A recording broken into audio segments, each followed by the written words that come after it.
Meus irmãos, a paz do Senhor, estamos de volta para mais um subsídio da Escola Bíblica Dominical. E nesse nós vamos falar sobre o início da civilização humana. É a lição de número 8, de 23 de fevereiro de 2020. Uma lição maravilhosíssima, onde certamente o Senhor nosso Deus estará ministrando de forma maravilhosa ao nosso coração. Você que não é inscrito no canal, se inscreva. Ao se inscrever, ative o sininho para que você possa receber as notificações de tudo que postarmos aqui no nosso canal. Toda semana nós temos a grata satisfação de postarmos um conteúdo de subsídio da Escola Bíblica Dominical para ajudá-lo no seu melhor preparo do seu conteúdo dominical. Você que já é inscrito no meu canal aí, o meu muito obrigado. Que Deus continue abençoando você, que Deus continue abençoando a sua casa e o seu ministério. E que a bênção do Senhor que nos enriquece e não nos acrescenta dores, e seja sobre a sua vida e sobre o seu ministério. Posto essas considerações, o nosso texto áureo está em Gênesis, no capítulo 4, e o versículo 17, que diz: E conheceu Caim, a sua mulher, e ela concebeu, e teve a Enoque, e este edificou uma cidade, e o chamou pelo nome de seu filho, Enoque. A nossa verdade prática diz: uma das missões do ser humano é povoar a terra, dominar os segredos da criação divina e fundar uma sociedade que venha glorificar o nome de Deus. A nossa leitura bíblica em classe está em Gênesis, no capítulo 4, versículos do 1 ao 16. Nós não vamos ler para ganharmos tempo no nosso subsídio, mas eu quero desafiar você a fazer a sua leitura aí na lição e também na sua Bíblia.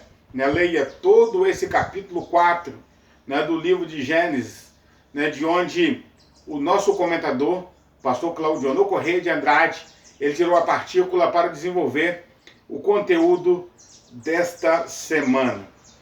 Posto essas considerações, aí na nossa introdução, o nosso comentador ele vai dizer que nessa lição nós teremos a origem da civilização humana. E para tanto nós focaremos no capítulo 4 de Gênesis, pois é justamente aí que encontramos a primeira cidade construída pelo homem, a cidade de Enoque, como nós vimos no capítulo 4 e o versículo 17, que foi aí a nossa leitura aí do textual. Nosso primeiro ponto, nós vamos aí definir o termo civilização. Depois vamos ver o casamento como base da civilização humana e vamos ver a subsistência da civilização humana. Em que consiste a subsistência, em que consiste a perpetuação da civilização humana. Primeiro, aí definindo o termo civilização.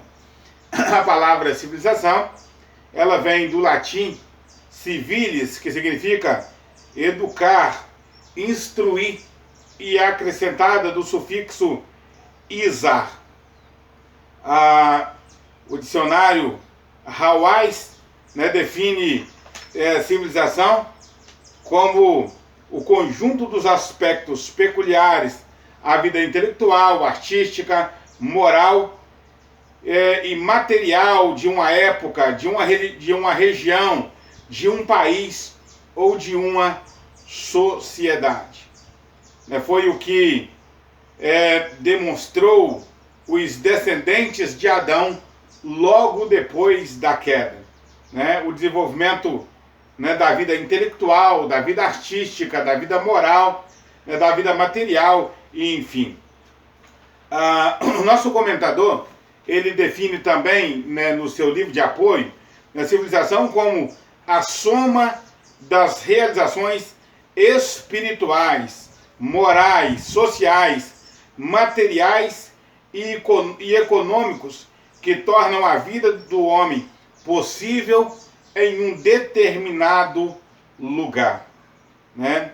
Daí nós podemos falar de civilização, né, de civilizações como as civilizações antigas, a civilização do Antigo Egito, a civilização da Antiga Grécia, a civilização romana e por aí se vai, né? São os agrupamentos de povos, né, que tornaram a vida possível em um determinado lugar ou em uma determinada região.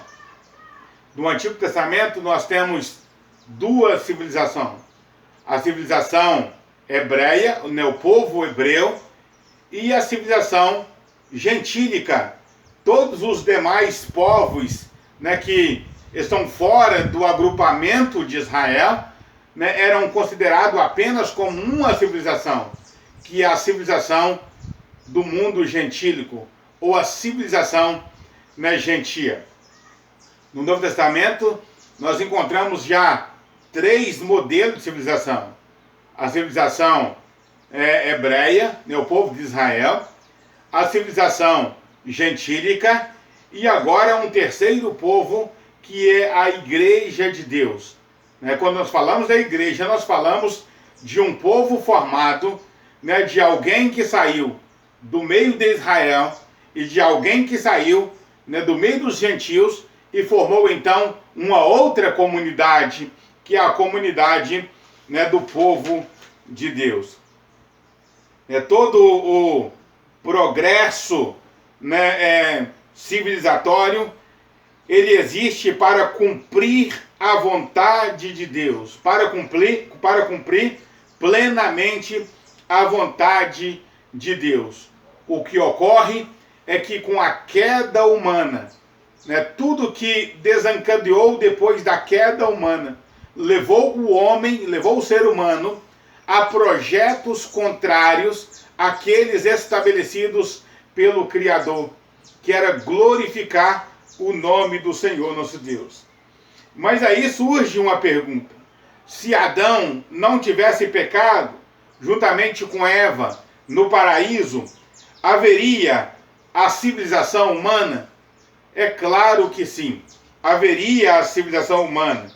E a civilização humana seria mais brilhante, mais proveitosa, porque cumpriria plenamente a vontade de Deus, né?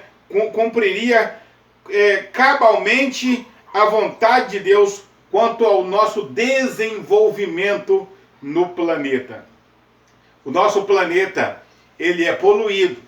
O nosso planeta, ele é contaminado. A Bíblia diz que a terra está contaminada por causa dos seus moradores.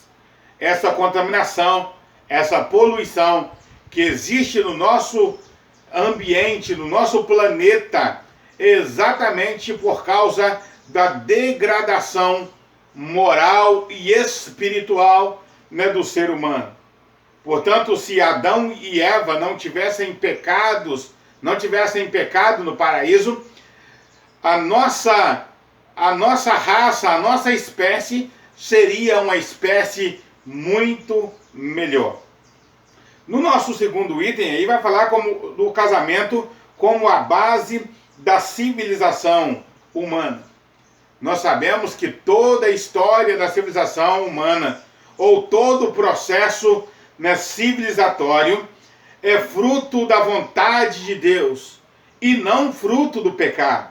Né? Todo o processo civilizatório, todo o processo da civilização humana já era fruto da vontade de Deus. Quando Deus colocou o homem no jardim, Deus deu uma ordem, a seguinte ordem: frutificai-vos, multiplicai-vos e enchei a terra. Como seria então essa povoação da terra? Seria através do casamento. Daí nós entendemos que toda a história da civilização humana está estruturada em um homem e uma mulher e a sua prole. Caso, né, o casamento ele fosse extinto, né, a ideia pecaminosa, né, da cartilha marxista né, como querem, né, o marxismo, o ateísmo, se o casamento fosse instinto, os homens vivessem uma vida desregrada, homem com homem, mulher com mulher, e os poucos que quisessem viver uma vida, né, conjugal, de homem com mulher, vivesse apenas para o prazer, em apenas poucos anos, a raça humana ela seria extinta da Terra. A raça humana, a civilização humana, ela se tornaria impossível e inviável, porque é no casamento, né, que o homem cumpre esse mandato divino, o mandato da procriação e o mandato do desenvolvimento das civilizações humanas. Nosso terceiro item aqui, ele vai falar sobre a subsistência da civilização. A Bíblia apresenta o trabalho, né, não como fim em si mesmo, mas como modelo de subsistência humana. Desde que Deus colocou o homem no jardim do Éden, Deus já deu ali uma ordem para que ele lavrasse e guardasse a terra, né, cuidasse, né, do ambiente aonde ele estava, né? Então o trabalho não é fruto do pecado, né? O que é fruto do pecado é o enfado, é a canseira. O que é fruto do pecado são os problemas causados, né, pela terra, né? Após a queda, né, o trabalho humano ele passou a ser enfadonho, ele passou a ser penoso, porque a terra também passou a ser enferma, a gerar espinhos e cardos, né? O homem trabalha, né, de forma penosa, né, conforme a Bíblia já diz, né, do trabalho do seu rosto, do suor do teu rosto comerás o teu pão. Ou seja, o trabalho passou a ser penoso. Então, aí nós, nesse primeiro ponto, nós vemos a origem da civilização humana, na definição, o casamento como base e como a civilização humana ela se mantém, né, que é através do trabalho. No nosso segundo ponto, nós vamos ver aí, né, civilização e conflito. Nós vamos observar, né, agora, né, que a inveja, o homicídio, a poligamia e a desordem social marcaram a civilização humana desde o seu início. Desde que o homem pecou, né, a inveja passou a ser marca registrada, né, do ser humano. Nosso primeiro ponto aí nós vamos ver sobre Caim e Abel. Quem era Caim e quem era Abel? Caim e Abel eram filhos de Adão e Eva, o primeiro casal. A Bíblia diz que esses dois, né, rapazes, eles passaram a desenvolver atividades como a agricultura e a pecuária. Caim, ele foi lavrador da terra, né, passou a cultivar a terra. E Abel passou a ser pastor de ovelhas, né, cuidar, né, de gado. Ocorre que um certo dia, a Bíblia diz que Caim, ele resolveu trazer uma oferta ao Senhor. E ele traz oferta dos frutos da terra, que era o seu instrumento de trabalho. Também Abel, ele resolve trazer uma oferta ao Senhor.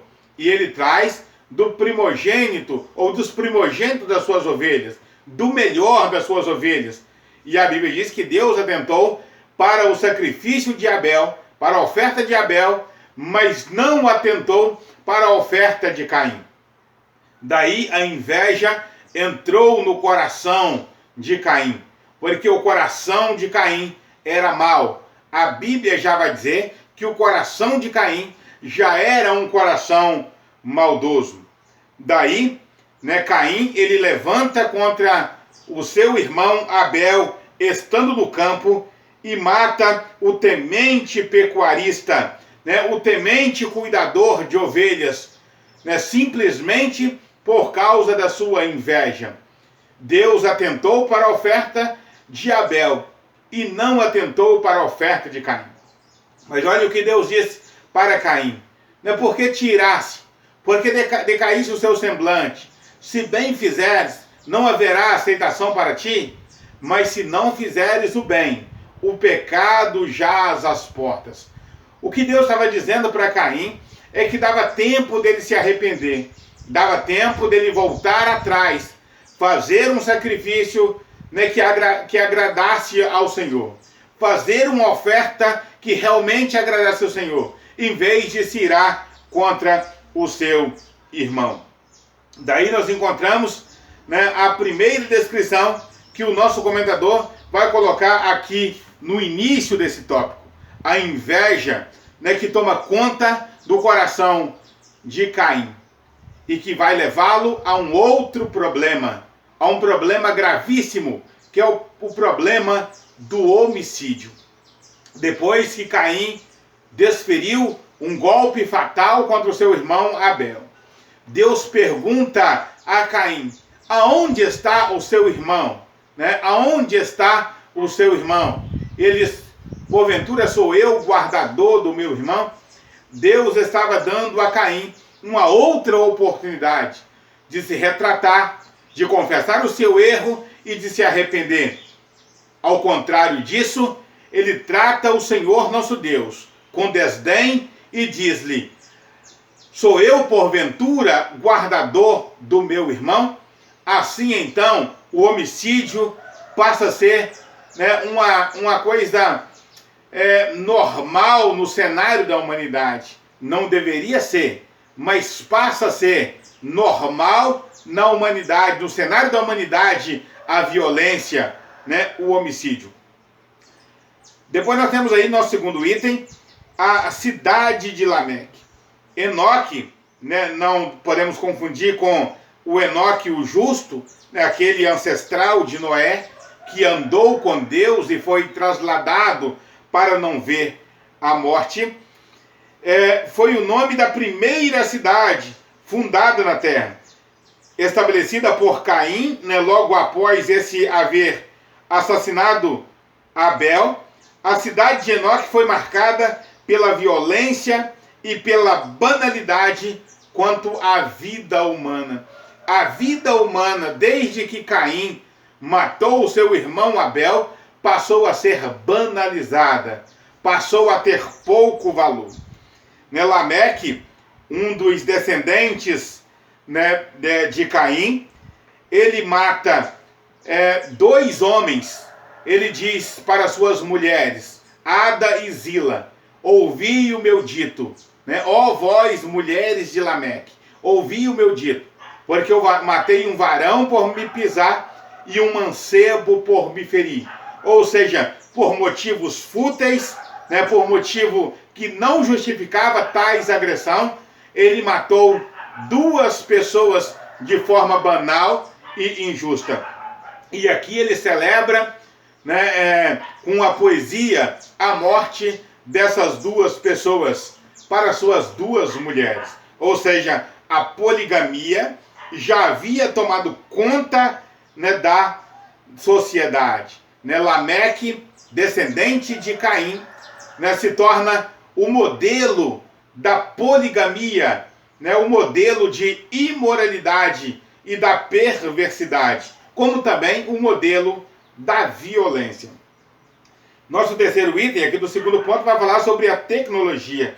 Posteriormente, né, a sua iniquidade, a civilização caimita, né, que associa a civilização de Caim, instalada na cidade de Enoque, né, cidade esta fundada por Caim, né, depois que ele mata o seu irmão, né, passou a experimentar grandes progressos tecnológico, econômico e artista. Havia ali, né, fabricantes de tenda, né, criadores de gados, metalúrgicos e músicos.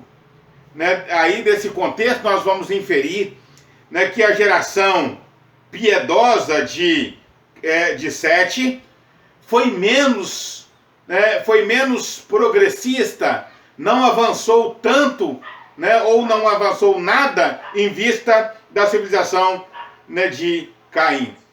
E a civilização né, a boa semente de Sete, atraída ou seduzida pela civilização, né, daqueles, ou a civilização de Caim, vieram se afastar do Senhor.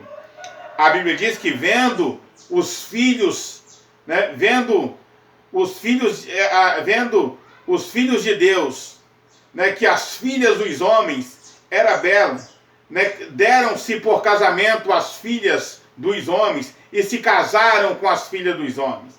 Isso falando da boa geração, né, de Sete, em relação à geração iníqua, né, de Caim. E vieram se afastar definitivamente do Senhor.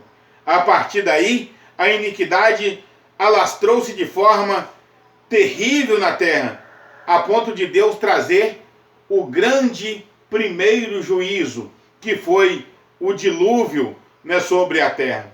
Deus decretou o grande dilúvio para destruir aquela primeira geração, né, aqueles primeiros habitantes, né, da terra.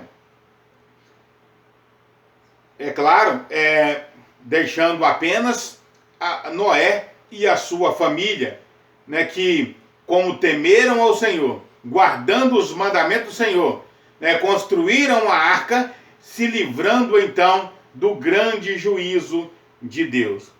No nosso terceiro e último ponto, o Deus que intervém na civilização. Primeiro, a intervenção na biografia de cada homem. Deus, ele interfere na biografia de cada homem em particular. Ele interfere no governo como um todo e interfere também na biografia de cada pessoa no seu particular. Ele interferiu na biografia de Adão, ele interferiu na biografia de Caim, ele interferiu na biografia de Enoque, né, mostrando que ele, o nosso Deus, ele intervém na história de cada homem. Se o Senhor não agisse na civilização humana, né, como nós conhecemos, como nós a conhecemos, ela não existiria mais. Né? Se Deus não agisse na história de cada homem em particular e no governo como um todo, né, a história humana, a civilização humana, ela não existiria mais.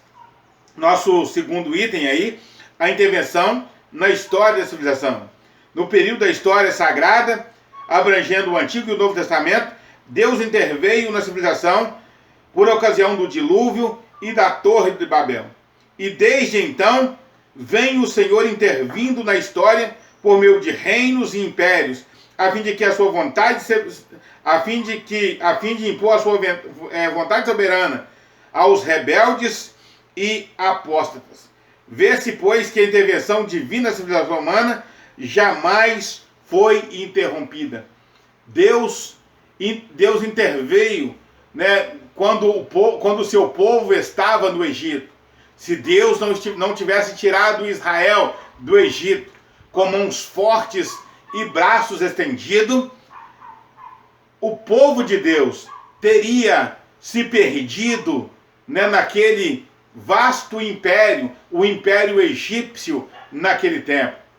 Se o Senhor não tivesse tirado o seu povo do Egito, todo o seu projeto teria perecido ali no Egito. Mas Deus interveio, tirando o seu povo do Egito, com mãos fortes e com braços estendidos. Deus cuidou do seu povo no deserto. Mais tarde, nós vamos ver Deus cuidando do seu povo na Babilônia. Deus cuidou do povo de Israel na Babilônia.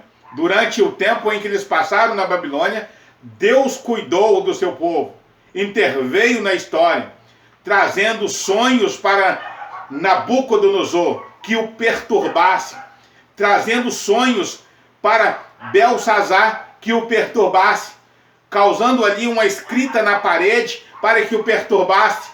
Era Deus intervindo na história.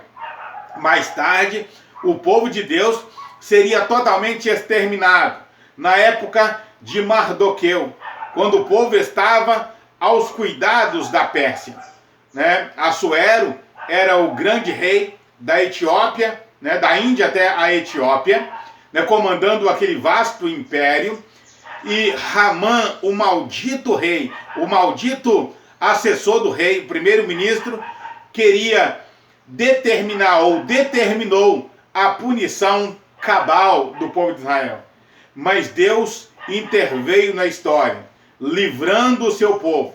O dia 13 de Adar, que seria o dia da mortandade em massa do povo de Israel, foi o dia de júbilo, o dia que resultou em uma grande festa, a festa de Purim, que é comemorada até hoje em Israel, por causa do grande livramento que Deus deu ao seu povo. O dia que seria um dia de massacre se tornou um dia de júbilo. O dia em que Deus trocou o maldito Ramã pelo bondoso Mardoqueu, colocando, né, como primeiro-ministro, né, no império, né, no império da Pérsia. O nosso Deus é o Deus que intervém na história o tempo todo.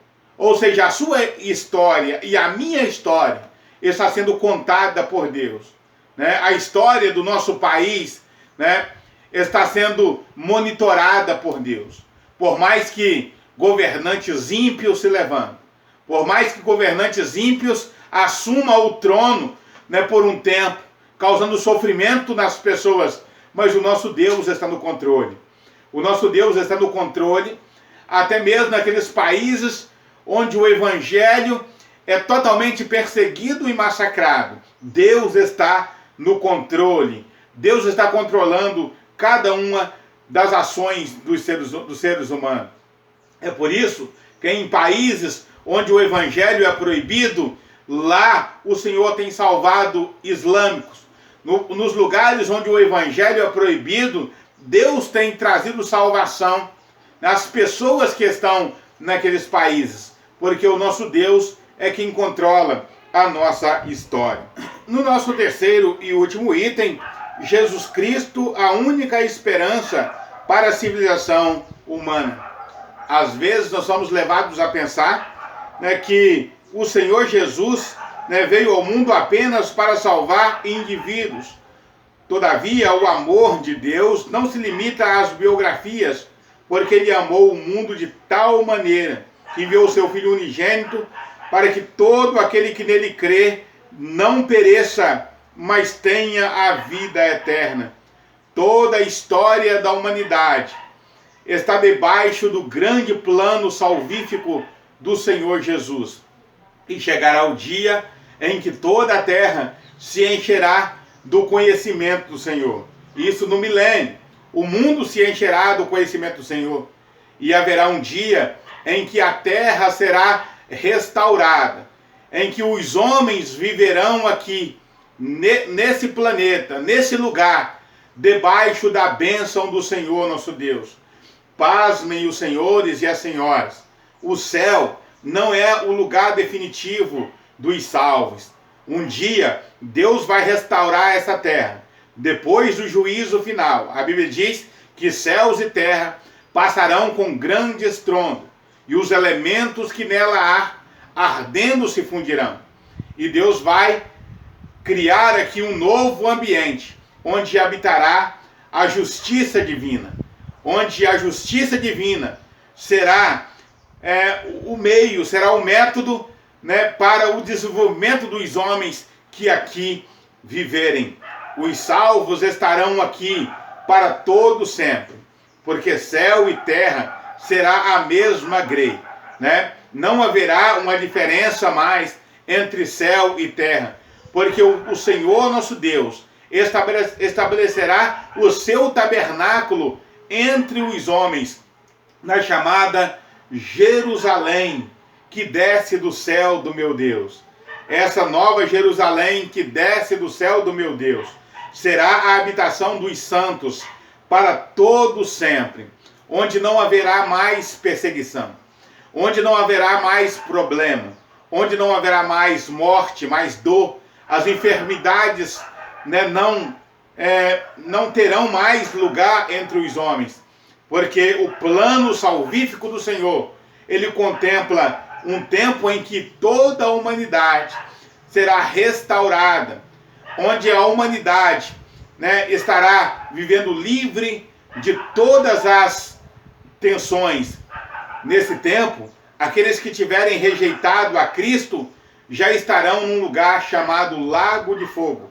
Mas a igreja do Senhor Jesus, os salvos, estarão na Nova Jerusalém, que é descrita no livro de Apocalipse, no capítulo 21, né? Desde o versículo 1, todo o versículo 1 do capítulo 21, até estendendo ao capítulo 22 do Apocalipse, nós vamos encontrar ali a descrição da Nova Jerusalém, que é o lugar da civilização já salva, né? Já liberta pelo poder do Senhor nosso Deus. Que Deus abençoe você, que Deus abençoe a sua casa, que essa lição seja uma bênção para a sua vida, para o seu ministério. Né? Se assim for, eu estarei muito grato, Senhor, satisfeito por ter cumprido aí o desejo do meu coração, que é de trazer a você esse subsídio para melhor ajudá-lo. Até o próximo vídeo, se Deus quiser.